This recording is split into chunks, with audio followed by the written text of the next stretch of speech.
Every year, most people start off the year or go into the year with a vision board. And with that vision board, sometimes they fall by the wayside. Sometimes people actually do manifest that vision. But today, we're really going to talk about all things vision and how to really live out your vision. You all know who I am. I am attorney Jamila Warren, the entrepreneur's attorney and business strategist, where I help you start and grow your businesses, but also protect that very business that you're starting. Today, I have a very special guest with me. We've known each other since 2021 and have really had the opportunity to just see each other grow and blossom in ways that we probably didn't even imagine. And so I just want to welcome to the stage Coach Clee. Tell us a little bit about yourself and where you are and what you have going on. Attorney Coach Jamila, thank you for having me on. I'm glad to be here on the Journey to More show. A little bit about me. Like you said, my name is Clee the Visionary, and I'm the clarity guy.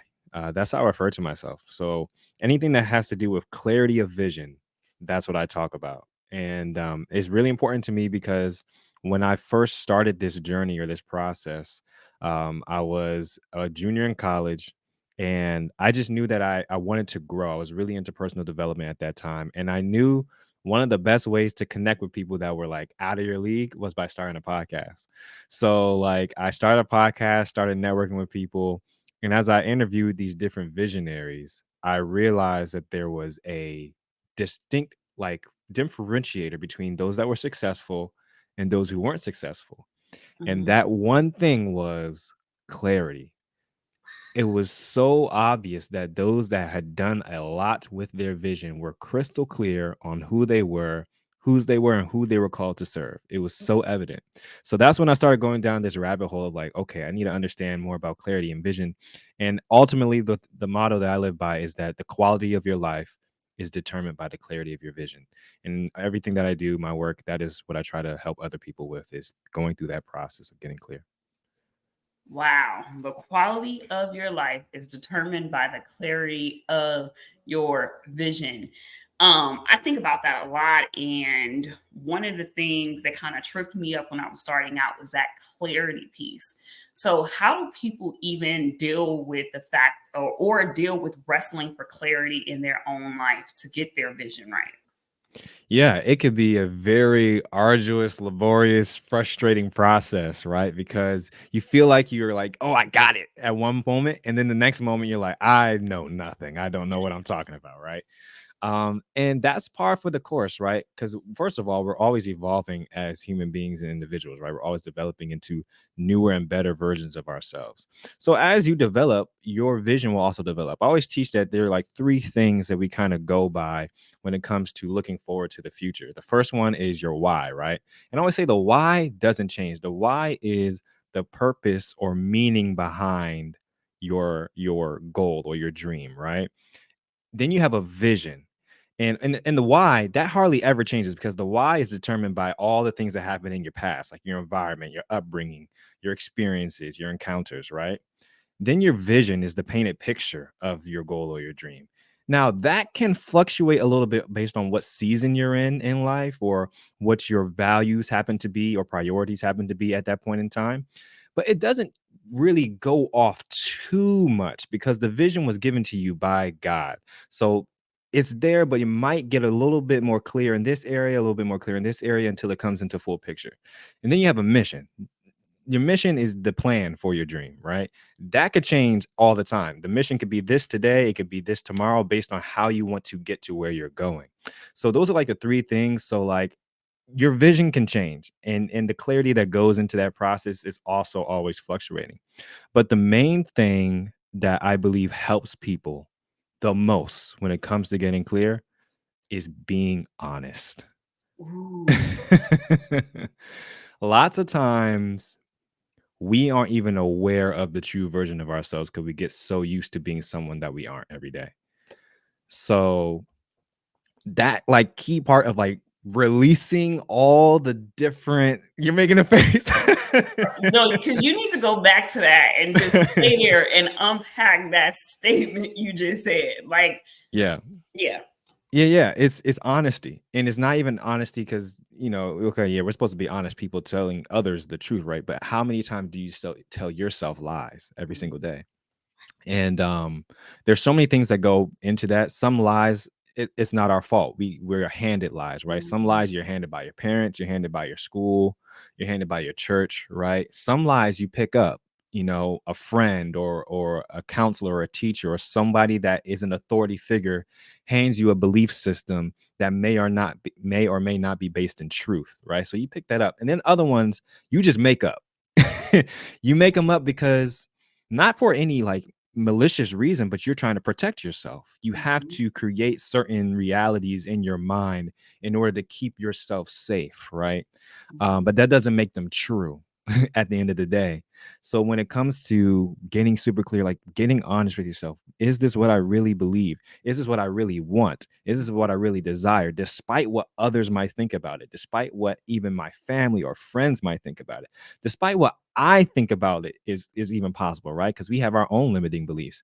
At the end of the day, if I had a magic wand I could wave, what is it that I truly desire? And that first thought that comes Mhm. to your head, it Mm. might take a little bit, but when it comes, don't give yourself any time to start rationalizing and justifying and trying to work out, because that's when all the other things start to hinder what you really truly get clear about.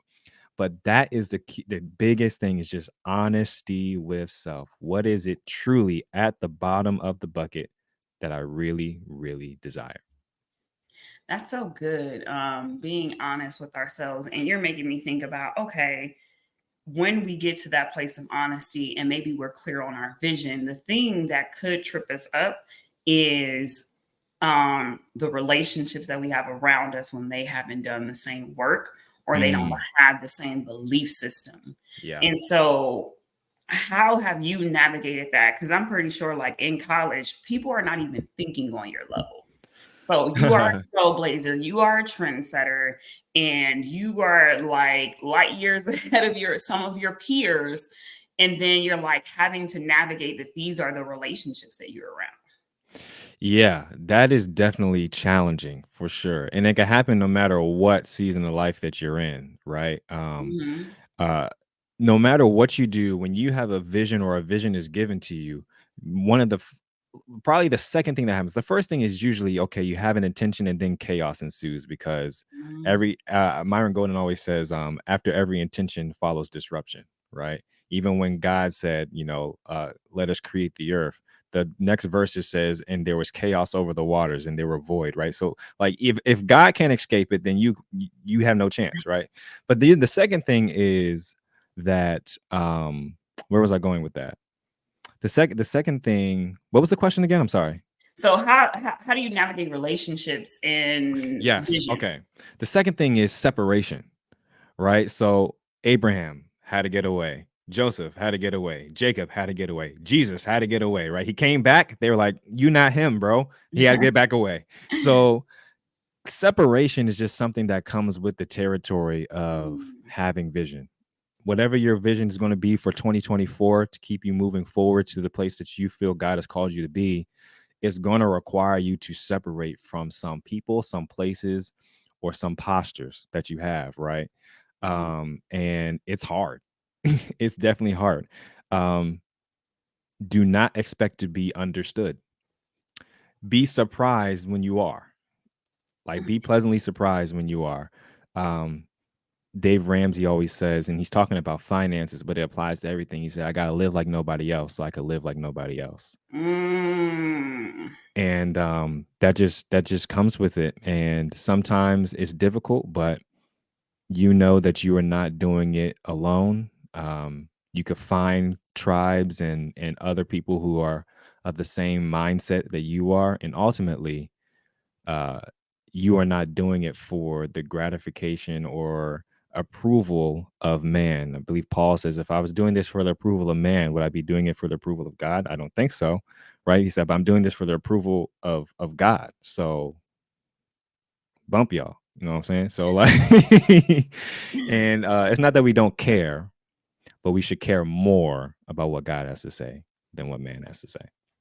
No, so good.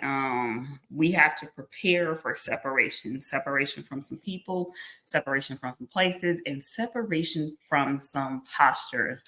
And right now, you are speaking to me as Me too. God is just doing a whole new thing in my life. Not only like moving me to a whole new city and state, very, very quickly, but also then just establishing me in, the new journey of who you are. I was listening to, I call him my African uncle, but he is an apostle out of Abuja, which is in Nigeria.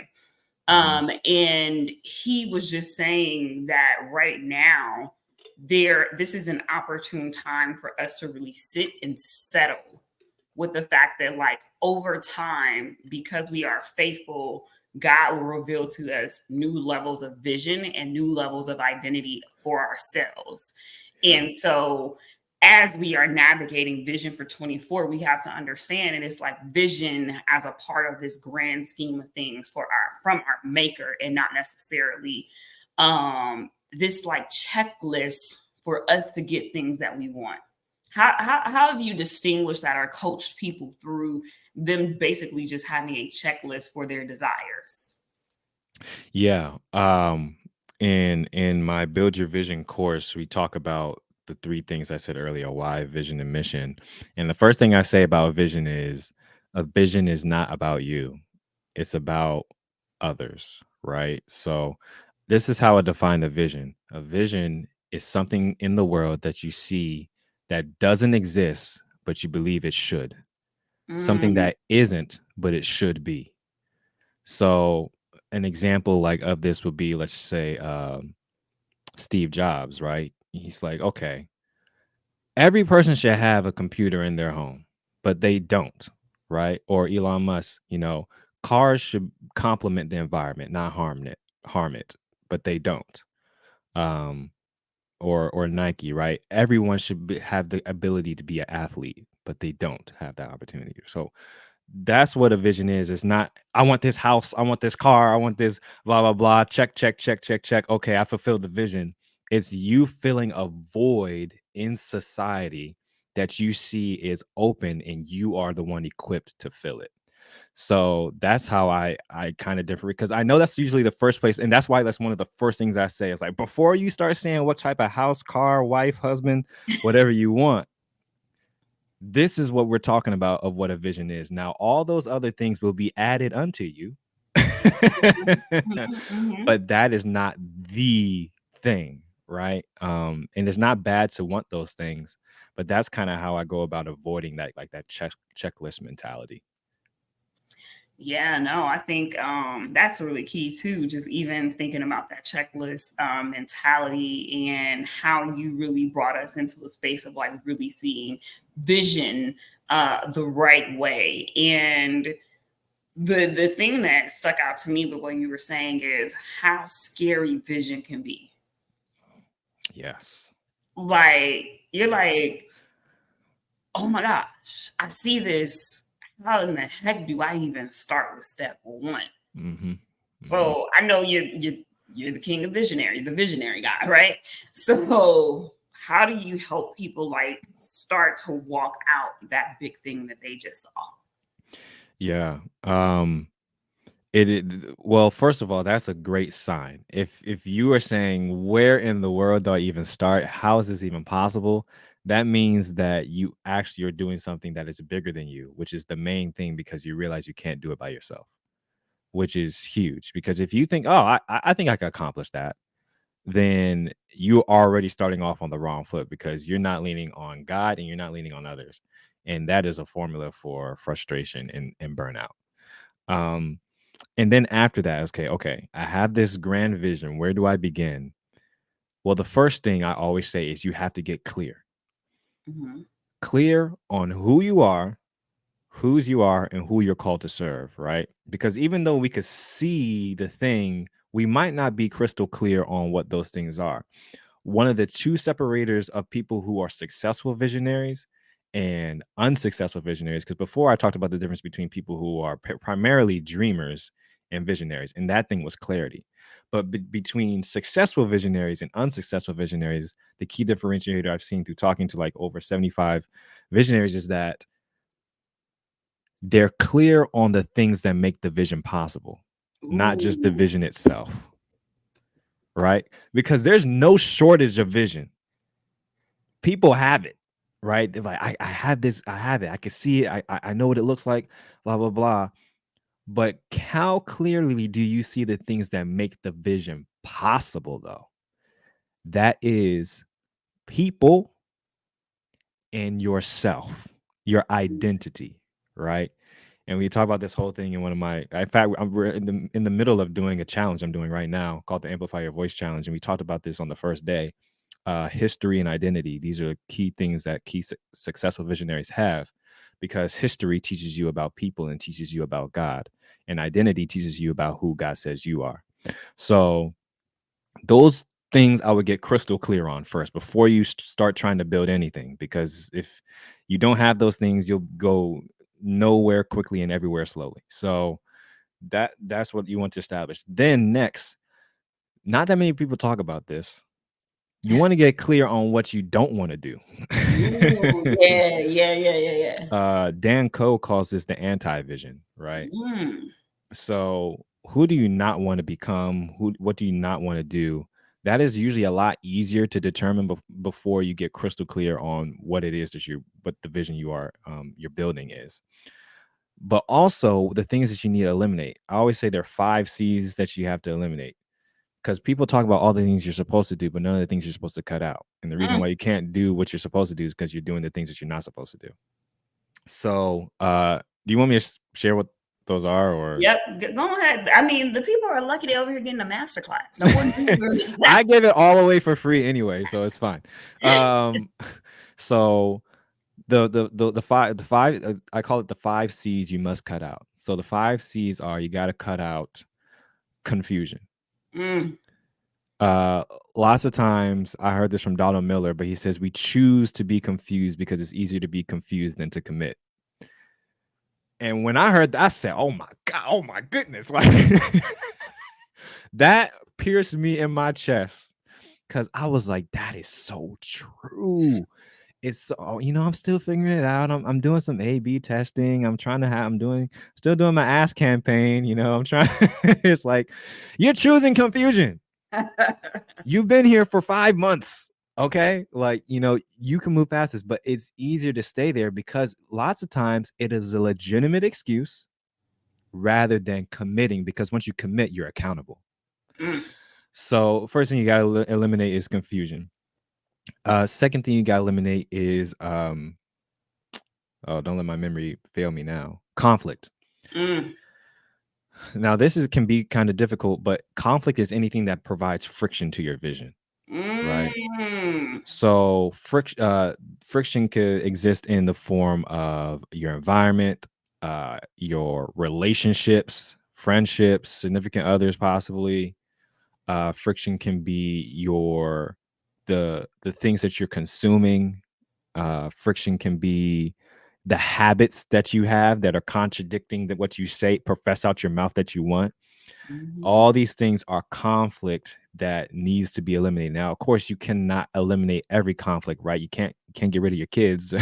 You can't, if you live with roommates or something, like, I mean, you can move, I guess, but you probably don't want to do that in the middle of your lease or whatever it is. So like, you have to find ways to eliminate it as much as possible. So if that's you getting up at 3:30 in the morning because that's the only time you can have by yourself, then that might be what you have to do to make your vision a reality. But you have to eliminate as much conflict as possible. So you have confusion, you have conflict, then you have um what's the next C? Confusion, conflict. I know what's the last one. Come on, Cleve. This is your own framework, bro. What are you doing? It's been a long day. Confusion. You know what? Why am I trying to like go off my memory? Not like I have it in my information management system. That's why we got to have our information management system. Oh, But to that point, like, the reality is you carry so much in you that like managing all of the information has to be systematized. And I think that that's something that's key for visionaries too. You Yeah. cannot walk around with some way to capture the downloads and the moments where you get that clarity. I have about 10 frameworks. Like it's ridiculous. I love a framework fiend. Like I love them. So anyway, I have it right here. So okay. Conflict, confusion, content. Mm, That was the other one. I don't know why I can't think of that. okay. Content. Now this is usually strange because people, especially that have 2024 vision, content's usually in there. I gotta start posting. I gotta, start letting people know what I'm working on. I gotta build an audience, right? So they're like, why would you cut out content? Content's great. You should be making content, but what is your creation to consumption ratio? Ooh. That is the thing. So I'm like, content is good. I love consuming content, but the thing is, when you are creating more, you have less time to consume. Wow. So you want to keep that creation to consumption ratio balanced. And when I say balance, I mean at least 2 to 1 or 3 to 1, right? So you're Mhm. creating more than you're consuming. And that helps you not get in overload mode because you're consuming so much information you don't have enough time to get it back out, but also eliminates distraction because lots of Mhm. times you find yourself in the wormhole of you're like, how did I get on a movie about how bananas are actually poisoning the chimpanzee population in Fiji? Like, this makes no sense. And you're just wasting time because it's not contributing to your vision. So that's why that's there. Okay, fourth one is cockiness, right? Ooh. For some reason, and this usually happens with real smart people, which I know everyone watching this is probably falls in that category if you're watching this type of content. You, for some reason, even though you've never done something before, feel like you have a better way of doing it than the Ooh. person who has done it multiple times over. And I don't care if the person's 3 years old. If she knows how to play the piano, you better listen. Like Right, type right, of thing, right? So I always teach this is a AAA sequence, which is another framework, y'all. I'm telling you another framework. The first one is to accept, right? Accept what the information is. Most people don't have a problem with that. The second one is to assimilate, right? So Mm, actually to incorporate it like into your being and be like, okay, this is actually what I'm supposed to be doing. And the third one is to actually apply it. mm, So like most people never really get to the third one because they add a fourth A onto it, but they do it out of order. The fourth A is okay, but they try to adjust. mm, And they're like, yeah, I know they said to post 3 times on Twitter a day, and this is how but they don't understand that I'm not this. I run this type of business. So it's like, I know that you believe you're a special snowflake, but you're not that unique. Well, you are. You're unique just like everybody else. So, like, do not go away from what those who have proven knowledge can help you with. Now, it's perfectly fine to adjust after you've done the application because now you can make adjustments and can say, I follow through. This is the tweaks I need to make rather than I make the adjustments. I don't know if I actually follow through whether it would have worked. So, mhm, like, gotta eliminate cockiness. I know that you're smart. I know that you have done lots of things that have been successful before, but in this specific area that you're looking for help, you're going to need to eliminate cockiness so you can build your vision. And lastly, this one's way longer than I thought I was going to. I'm sorry. Um, is concealed vices. This is something that people don't talk about a lot. mm, Concealed vices. This is how I define concealed vices. Anything that you enjoy doing in the moment and hate right after the moment. mm, So I don't know what your concealed vice is. I don't know whether it is eating ice cream straight out the bucket or whether it is scrolling on social media for a few hours, whether it is numbing yourself watching Netflix. I don't know if it is promiscuous relationships. I don't know if it's pornography. I don't know what it is, right? But we all have these concealed vices that either are hidden so no one knows that we have them, or mhm, two, they're acceptable in society. right? Ooh. So like eating a lot of sugar is like acceptable in society. It's like, oh, you just have a sweet tooth. When in reality, it's like, oh, well, you're killing yourself. You like, right? Like sugar is just killing you, bro. But it's acceptable so that we think it's okay, right? Or whatever it is, binging Netflix, right? It's like, that's really not a great use of your time, especially if it's not going toward what your vision is, but it's become an acceptable behavior.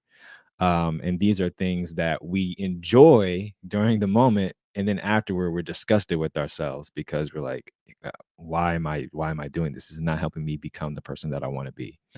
So those 5 C's you got to cut out: conflict, content, confusion, cockiness, and concealed vices.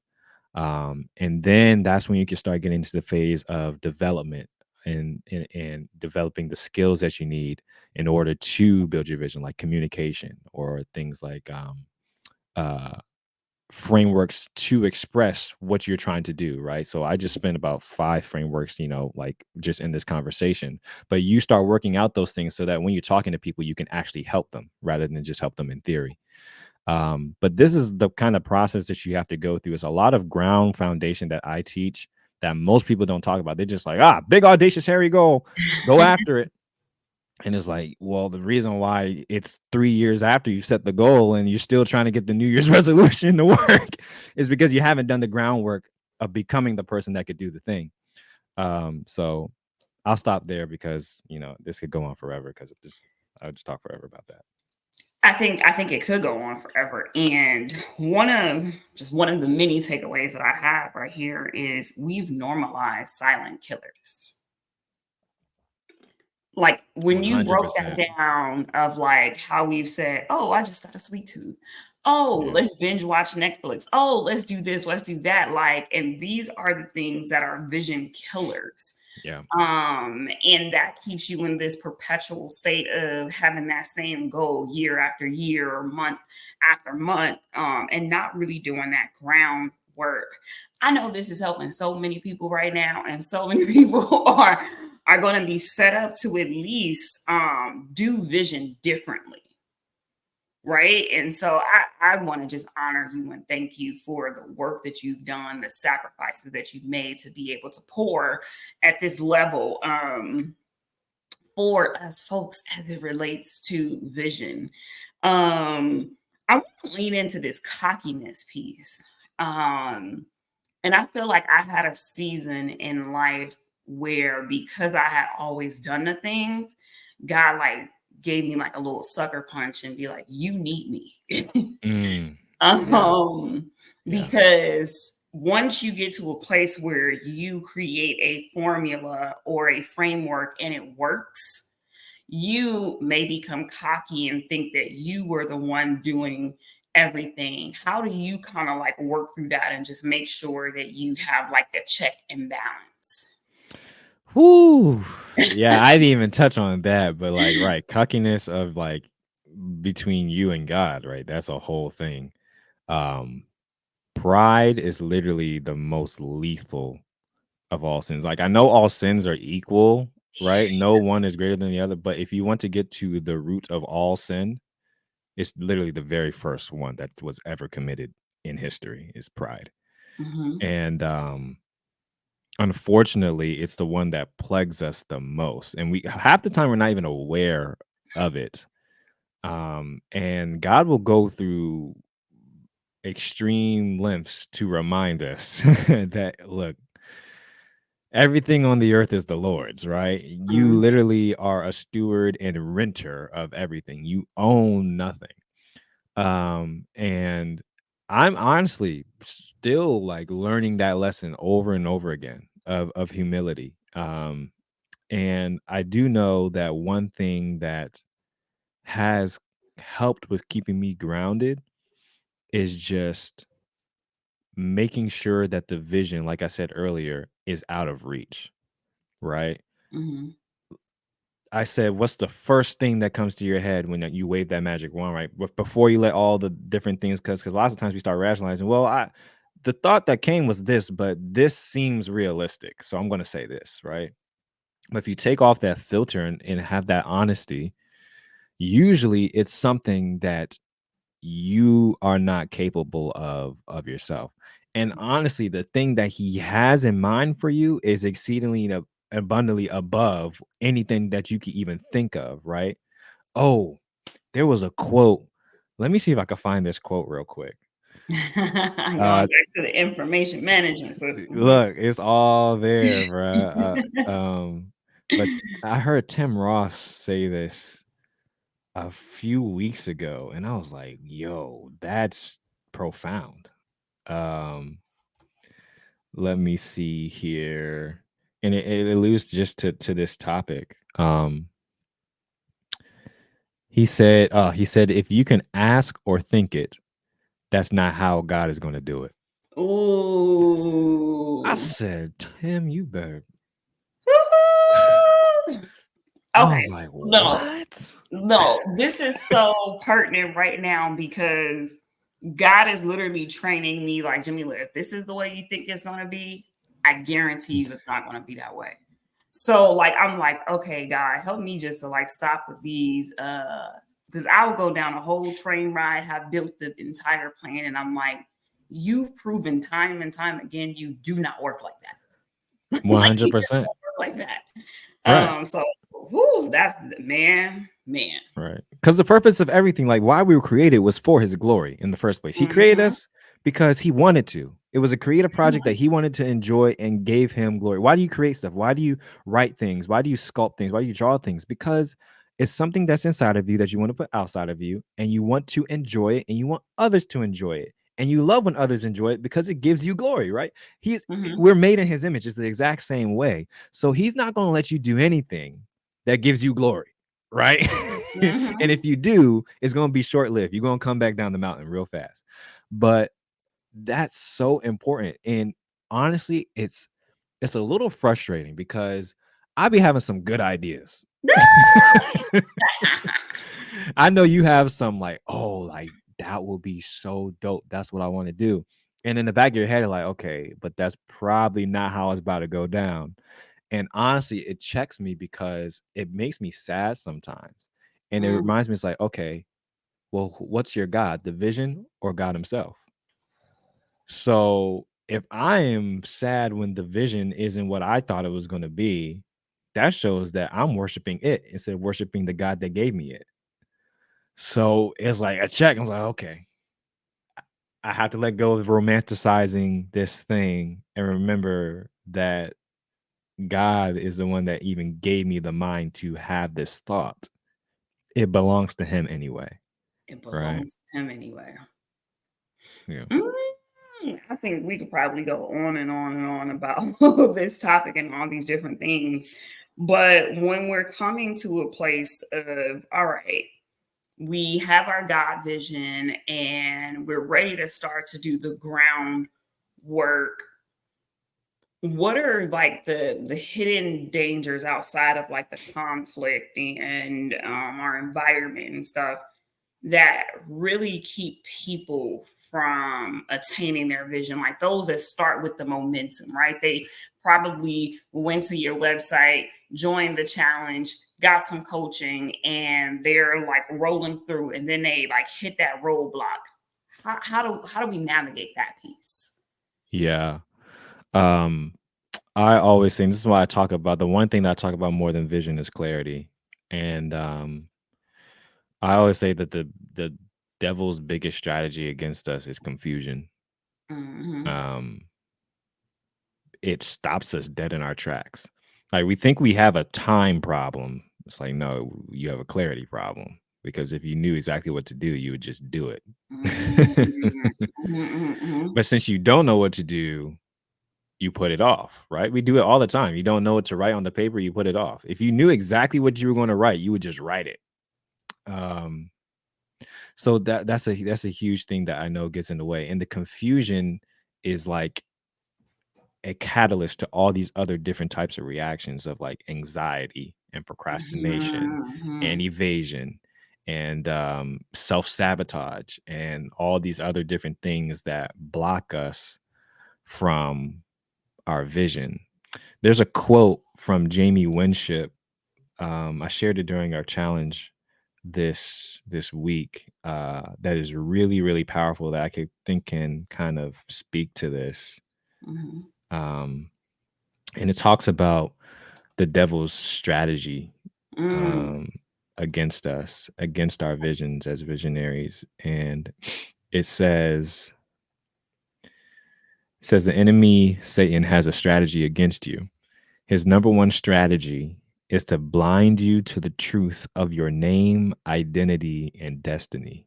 mm, The strategy is for you to live a mediocre life, not a bad life, not a lesser life, just the Lord is good all the time, God is good life, you know. I'm in the land of the living life mm, and die in false disbelief, having never known who you are or what you were created to be. That's his number one strategy. I read that joint about 15 times when I read. I said, "What? To live a mediocre life and die in false belief, thinking that this is all there is." mm. And I feel like that is often the biggest thing that gets in our way. We are literally blind to the true identity of ourselves and our destiny. And one of the biggest ways he could do that is confusion, in my opinion, because we feel like there's such a gap between who we are now and what our vision is, and we're just like, I don't know how to get there. But that's the point, and that's why you have to depend on God, and He'll guide you along the way. Wow. I would ask for a final thought, but I think that is the final thought. Yeah, because yeah, you Yeah. dropped the mic on that one. Like, yeah. Yeah. I don't have anything to say, but for those of you all who know that you're called to the vision of entrepreneurship, just make sure you connect with me at I Am and More. Set up a free discovery call so we can get you started actually building the vision. Cleavon, there are no words that I could say to truly thank you for what you poured out here, but God gives way better gifts to me anyway. He gives That's way right. better honor, way better glory. And so, as you all just go forth in your vision for 24 and beyond, I just want to remind you on your journey to more, to be more, do more, and be thankful more. Take care, everyone.